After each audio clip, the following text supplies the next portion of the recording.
আসসালামু আলাইকুম, সবাইকে শুভেচ্ছা জানাচ্ছি। মাসুম মাহবুব দেখছেন ওপেন দ্য ইউটিউব চ্যানেল এবং মাসুম মাহবুব ফেসবুক পেজ। আজকে শুক্রবার, বড়দের দিন। বেশ কিছু ব্রেকিং খবর আছে আমাদের হাতে। ইরান নতুন করে আরো কয়েকটি দেশে হামলা করেছে এবং মার্কিন সেনাদের একটা বড় সংখ্যক আজ ওপারে চলে গেছে ইরান দাবি করছে। পাশাপাশি আমেরিকা ইরানের ভেতরে বেসামরিক স্থাপনাগুলোকে লক্ষ্য করে ব্যাপক হামলা চালিয়েছে। তার জবাব খুব শক্তভাবে ইরানও দিয়েছে আরব দেশে অ্যাটাক করে। আরেকটি খবর হলো বাংলাদেশের প্রধানমন্ত্রী জনাব তারেক রহমান এবার ভারতকে না বলে দিল। বাংলাদেশ এবং ভারতের মধ্যে কি ঘটতে যাচ্ছে? প্রথমেই আমি বাংলাদেশের খবরটি দিয়ে চলে যাব আন্তর্জাতিক খবরে, কারণ বাংলাদেশের খবরটা ছোট আকারে দেব। আন্তর্জাতিক অনেকগুলো খবর আছে, সেটাকে একটু বৃহৎ পরিসরে জানাতে চাই। ভারতের সাথে বাংলাদেশের সম্পর্ক প্রফেসর ইউনূসের আমল থেকেই টানাপোড়েনের মধ্যে রয়েছে। ভারত এখন পর্যন্ত চাইছে শেখ হাসিনাকে কিভাবে বাংলাদেশে এস্টাবলিশ করা যায়। ইউনূসের আমল থেকে ভারত বাংলাদেশের সাথে একটা বৈরী আচরণ করছে। দুই দেশের সীমান্ত বন্ধ, ভিসা প্রক্রিয়া বন্ধ এবং বারবারই ইউনূস সরকারের উপর নানাবিধ চাপ সৃষ্টি করেছিল ভারত। তখন ধারণা করা হয়েছিল যে তারেক রহমান বা পরবর্তী কোনো সরকার আসলে ভারত হয়তোবা সেই ব্যাপারে ভিন্ন দৃষ্টিভঙ্গি দেখাবেন। কিন্তু সাম্প্রতিক সময় তারেক রহমানের জোরালো ভূমিকার কারণে বা তারেক রহমান যে ভারত প্রেমী নন এই বিষয়টি ভারত বুঝতে পেরে নতুন সরকারকে বিভিন্নভাবে চাপে রাখার চেষ্টা করছেন। তার একটি হলো বারবার সীমান্ত দিয়ে পুশিং করা, সীমান্তে উত্তেজনা বৃদ্ধি এবং বাংলাদেশ, চীন এবং পাকিস্তানের ব্যাপারে যে দৃষ্টিতে এখন তাদের কূটনীতিকে সাজাচ্ছে বা পররাষ্ট্রনীতিকে তৈরি করছে, এটা ভারত গ্রহণ করছে না। এই মেসেজটি আবার বিএনপির তারেক রহমানের একজন অ্যাডভাইজারকে এয়ারপোর্টে নাজেহাল করা, বিভিন্ন বিষয়গুলোকে ভারত তার ইঙ্গিতে প্রকাশ করেছে। সাম্প্রতিক সময়ে ভারতে তারেক রহমানের একটি সফরের আলোচনা চলছিল। তারেক রহমান চীন সফর করার পর এই ভারত সফরটি আলোচনায় ছিল।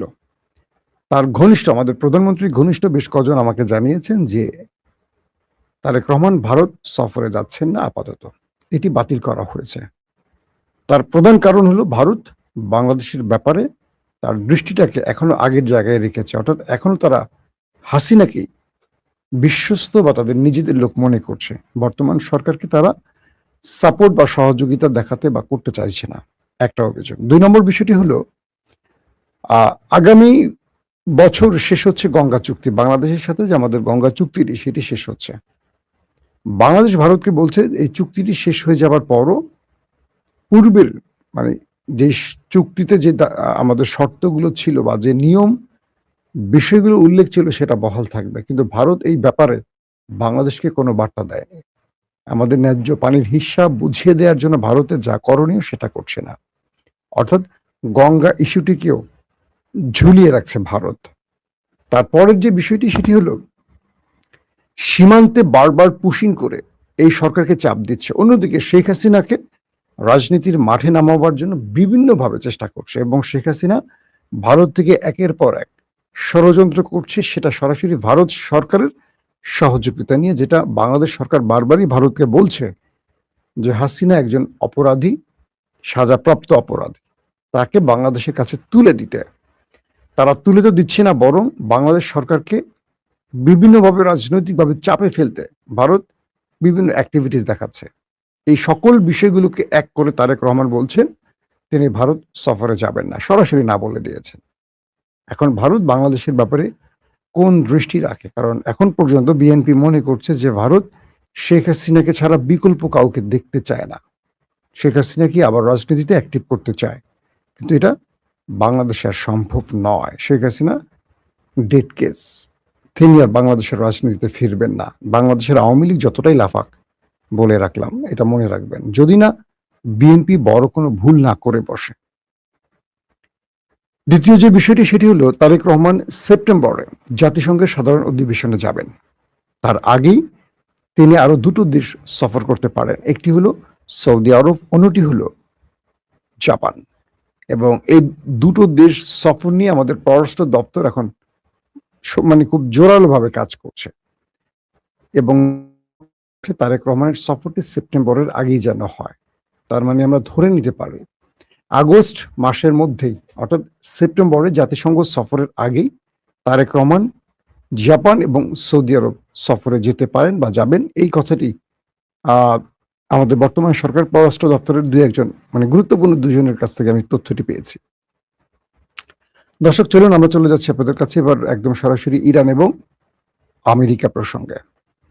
নতুন করে আমেরিকা আবারও অ্যাটাক চালিয়েছে ইরানের ভেতরে, ব্যাপক অ্যাটাক চালিয়েছে এবং তেহরান তার পাল্টা জবাব দিয়েছে।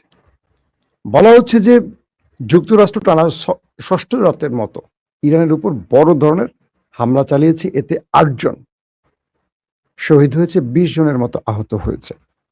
দক্ষিণ ইরানের বন্দর আব্বাসের কর্মকর্তারা জানিয়েছেন যে বিদ্যুৎ কেন্দ্র ও একটি রেল স্টেশন সহ বেসামরিক অবকাঠামো ক্ষতিগ্রস্ত করেছে আমেরিকা আক্রমণ চালিয়ে। ইরানের সেনাবাহিনী জানিয়েছে তারা বাহরাইনের একটি সামরিক ঘাঁটিতে মার্কিন বিমানে হামলা চালিয়েছে। অন্যদিকে কুয়েতের সেনাবাহিনী বলছে তারা ক্ষেপণাস্ত্র ও ড্রোন হামলার জবাব দিচ্ছে। কাতারের কর্তৃপক্ষ জানিয়েছে তাদের সেনাবাহিনী ইরানের হামলা প্রতিহত করার পর ক্ষেপণাস্ত্রের ধ্বংসাবশেষ আঘাতে এক শিশু আহত হয়েছে। পাশাপাশি ইরানের সামরিক বাহিনীর একজন মুখপাত্র বলছে হরমুজ প্রণালী আর কখনো তার যুদ্ধ পরবর্তী অবস্থায় ফিরবে না। এদিকে মার্কিন সেন্ট্রাল কমান্ড জানিয়েছে ইরানের উপর অবরোধ কার্যকর করতে সৈন্যরা ওমান উপসাগরে একটি জাহাজ আরোহণ করেছে। দর্শক, আসেন কয়েকটা গুরুত্বপূর্ণ খবরের বিশ্লেষণে আসে। ইরানের উপর কালকে ব্যাপক অ্যাটাক চালিয়েছে সব সিভিলিয়ান স্থাপনার উপর। এর মধ্যে বিদ্যুৎ কেন্দ্র আছে, ব্রিজ, 4 থেকে 5টি ব্রিজে অ্যাটাক করেছে, রেল স্টেশনে, রেল সেতুতে তো অ্যাটাক করেছে, রেল স্টেশনে অ্যাটাক করেছে, ইরানের বিমানবন্দরে পর্যন্ত অ্যাটাক করেছে আমেরিকা। এর জবাবে ইরান যেহেতু ঘোষণা দিয়েছে যে আমাদের বেসামরিক স্থাপনায় আঘাত আসলে আমরা ঠিক সেই কাজটি করব, এটা আমি গতকালকে লাইভে আপনাদের বলেছিলাম, মনে আছে হয়তো আপনাদের। তো ইরান সেম সেই কাজটির জবাব দিয়েছে। এবার ইরান সৌদি আরব এবং বাহরাইনের মধ্যে যে প্রধান সড়কটি বা ব্রিজটি, এটাকে উড়িয়ে দিয়েছে আক্রমণ চালিয়ে। তার মানে সৌদির সাথে বাহরাইনের যোগাযোগ কাট হয়ে গেছে। ইরান আরব আমিরাতে ব্যাপক আকারে অ্যাটাক চালিয়েছে এবং সেখানে মার্কিন যে ঘাঁটি তাদের ড্রোন, মিসাইল স্টোরেজগুলোকে ধ্বংস করে ফেলেছে ইরান আক্রমণ চালিয়ে আরব আমিরাতে। কালকে দুটো দেশের নতুন আক্রমণ।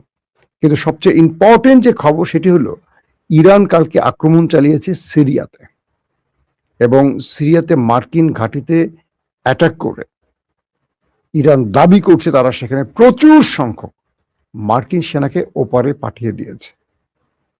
দর্শক, একটু আমরা খবরটা আবার আন্তর্জাতিক খবরের কিছু অংশ আপনাদের বলছি।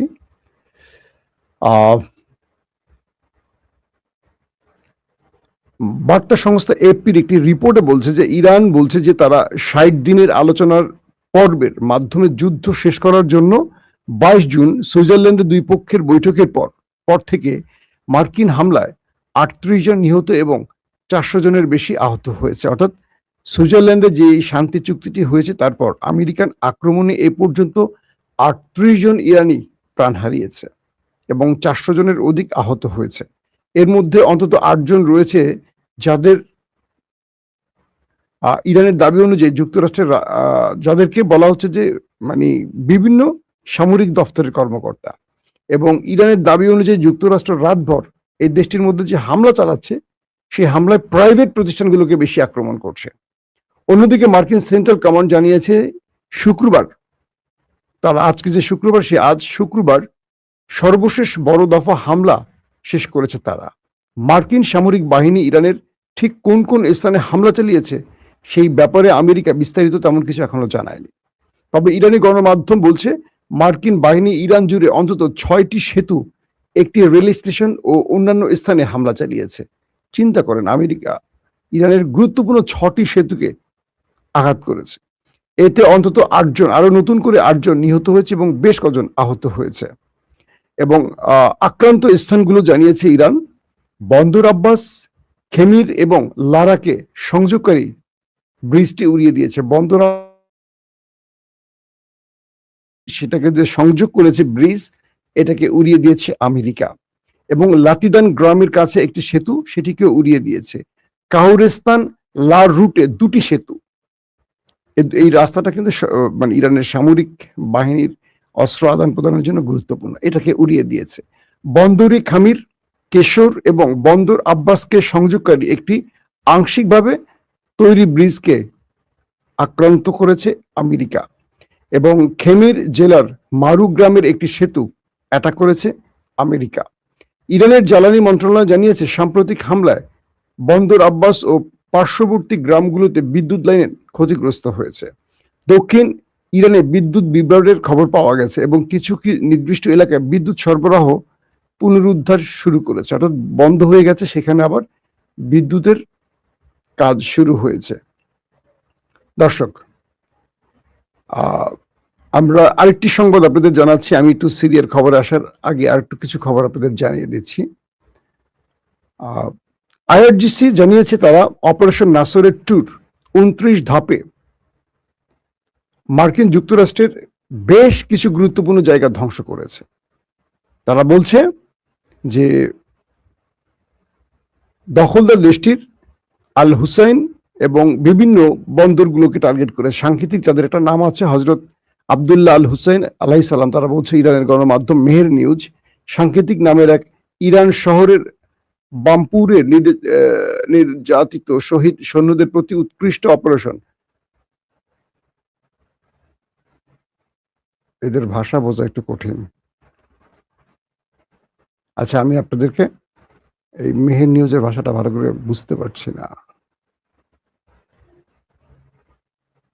আচ্ছা, যেটা বুঝলাম, ইরান বলছে যে তাদের যেই সেনারা এই পর্যন্ত জীবন দিয়েছে আমেরিকার যুদ্ধে, তাদেরকে উৎসর্গ করার জন্য আইআরজিসি কাল রাতে ম্যাসিভ আকারে মার্কিন ঘাঁটিগুলোকে লক্ষ্য করেছে। এর মধ্যে কুয়েতে ব্যাপক অ্যাটাক করেছে, বাহরাইনে অ্যাটাক করেছে, জর্ডানে করেছে, সৌদি আরব বাহরাইনের যে প্রধান বা একমাত্র সংযোগ স্থল সেটাকে ধ্বংস করে দিয়েছে। আরব আমিরাতে মার্কিন মিসাইল স্টোরেজ ধ্বংস করেছে। এটা সবচেয়ে গুরুত্বপূর্ণ একটা খবর। তবে সব খবরকে ছাড়িয়ে গেছে যে খবরটি, সেটি হলো সিরিয়াতে নতুন করে আক্রমণ করেছে। যদিও আমেরিকা দাবি করছে সিরিয়াতে তাদের কোনো সেনা নেই, কিন্তু ইরান বলছে সেখানে তাদের মানে এই আরবে থাকা যে সেনারা আমেরিকান অ্যাটাকের কারণে পালিয়ে বিভিন্ন জায়গায় আশ্রয় নিয়েছে, সেটি হলো সিরিয়া। কারণ এ পর্যন্ত গত লম্বা ফেব্রুয়ারির 28 তারিখ থেকে যে যুদ্ধটা শুরু হয়েছে, সেই যুদ্ধে ইরান সিরিয়াতে একবারও আক্রমণ চালায়নি, একবারও চালায়নি। কিন্তু এবার ইরান সিরিয়াতে আক্রমণ করেছে। কয়েকটি সূত্র দাবি করছে ইরানের কাছে ইন্টেলিজেন্স তথ্য ছিল। ইরানকে যে তথ্য দেয়া হয়েছে সেই তথ্যে ইরান এইটুকু জেনেছে যে আমেরিকার একটা বিশাল গ্রুপ তারা অবস্থান করছে সিরিয়াতে, এবং তাদের গুরুত্বপূর্ণ অপারেশনাল যে প্রধানরা আছে, অপারেশনাল প্রধান বুঝতে পারছেন, যারা যুদ্ধটাকে মনিটর করছে, তারা অনেকেই সিরিয়াতে আশ্রয় নিয়ে আছে এবং সেখানে তাদেরকে টার্গেট করেছে। সেই টার্গেটে মোটামুটি বেশ কজন ওপারে চলে গেছে মার্কিন সেনা। এবং ইরানের গণমাধ্যমগুলো বলছে এই আক্রমণে এ যাবৎ গালফ কান্ট্রিতে যতগুলো আক্রমণ হয়েছে, সবচেয়ে বেশি প্রাণ হারাবার ঘটনা হয়তো সিরিয়ায় ঘটতে যাচ্ছে। এটা আমেরিকার রিয়াকশন আমরা পরবর্তী সময় বুঝতে পারবো। পাশাপাশি ইরান পুরো হরমুজ প্রণালী বন্ধ করে দিয়েছে, বলছে এখান দিয়ে আর কোনো জাহাজ চলাচল করবে না যতক্ষণ না আমেরিকা ইরানের অধিকারে বা ইরানের দাবি অনুযায়ী বা হরমুজের অধিকার ইরানের, মানে হরমুজ যে ইরানের এই অধিকার বা ইরানের এই সার্বভৌমত্বের প্রতি তারা স্বীকৃতি না জানাবে। অর্থাৎ হরমুজ থেকে আমেরিকাকে চলে যেতে হবে, হরমুজে পূর্ণ ইরানের অধিকার প্রতিষ্ঠায় মার্কিন যুক্তরাষ্ট্রের ইয়েস বলতে হবে। এজন্য পুরোপুরি বন্ধ করে দিয়েছে। আর যে জাহাজগুলো আমেরিকার মদদ নিয়ে ভিন্ন রুট দিয়ে আসা যাওয়ার চেষ্টা করছিল, সেই জাহাজগুলো আর ঢুকছে না ভয়, কারণ ইরান সিরিজ হরমুজে যে কোনো জাহাজ পাওয়া মাত্রই অ্যাটাক করছে, কোনোভাবেই কাউকে আর ছাড় দিচ্ছে না। কিন্তু নতুন করে সিরিয়াতে, আরব আমিরাতে আর সৌদি বাহরাইনের সংযোগ ধ্বংস করে দিয়ে ইরান প্রমাণ করেছে, আমেরিকাকে বুঝিয়ে দিয়েছে যে তুমি আমার ঘাঁটি বা তুমি আমার দেশের বিমান বন্দর বা আমার সেতু, বিদ্যুৎ যেখানে আক্রমণ করো, আমি সেম জায়গায় আক্রমণ করব। ইরান তার কথা রেখেছে। আরবরা এবার টেনশনে পড়ে গেছে, আরবরা এবার বুঝতে পারছে, কারণ বাহরাইন সৌদি আরবের সংযোগ বন্ধ, বুঝতে পারছেন এটা বিশাল একটা বিপর্যয় দুটো দেশের মধ্যে। এখন সৌদি আরব বলবে যে আমি তো কিছু করি না, আমাকে মারছো কেন? কারণ সৌদি আরব ইরান বলবে তোমার দেশে মার্কিন ঘাঁটি আছে কেন? আমার শত্রু যেখানে টার্গেট থাকবে সেখানে মারবো, কারণ শত্রু আমাকে আগে মারছে, আমি তো শত্রুকে বলছি যে তুমি আমাকে যেখানে মারবো আমি তোমাকে সেখানেই মারবো। অতএব ইরান তার কথা রাখছে, এবং কালকে রাতে ইরান যে আক্রমণ চালিয়েছে, বলা হচ্ছে এই বছরের সবচেয়ে বড় আঘাতগুলো করছে। কুয়েতকে মোটামুটি জ্বালিয়ে ছারখার করে ফেলতেছে, মানে মার্কিন ঘাঁটিগুলো যেখানে আছে। বাহরাইনের পঞ্চম নৌবহর তো মোটামুটি তামা করে ফেলছে। কাতারের আল উদাইদ মার্কিন বিমান ঘাঁটির ড্রোন পিকচার, সরি উপগ্রহ পিকচার, মানে স্যাটেলাইট ইমেজ দেখলাম, গুরুত্বপূর্ণ ওদের যেই বিমান কি বলে হ্যাঙ্গার বা মেনটেনেন্স সেন্টারগুলো সব ধ্বংস করে ফেলছে। আমেরিকাকে মোটামুটি খেলা দেখাচ্ছে, যদিও আমেরিকা ইরানের উপর বড় আক্রমণ চালাচ্ছে এবার বেসামরিক টার্গেট লক্ষ্য করে।